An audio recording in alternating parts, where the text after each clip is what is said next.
beauty of Haiti. This place reminds me of Thailand. I went to Thailand, and the pool, the way they made it's done, how it fell down. But I feel like here it's more beautiful because there's actually a the beach. You can see the beach down, all the flowers, and how the pool is fall down.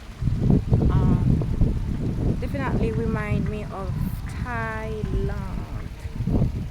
It's really like Thailand. But this is not Thailand, this is Haitian. It's the second capital of Haiti after Port-au-Prince. This is the capital. Now it's the first. So this is the place, very historical. All majority of the historical monument, they are in Cap Haitian. In Creole we said Cap Haitien or Cap. So you have to come visit this place. I stay in the Satama Hotel, and it's just an incredible place. I'm just amazed how beautiful the place is, how advanced. Because people always speaking negative about Haiti, but they never come to visit to see the real beauty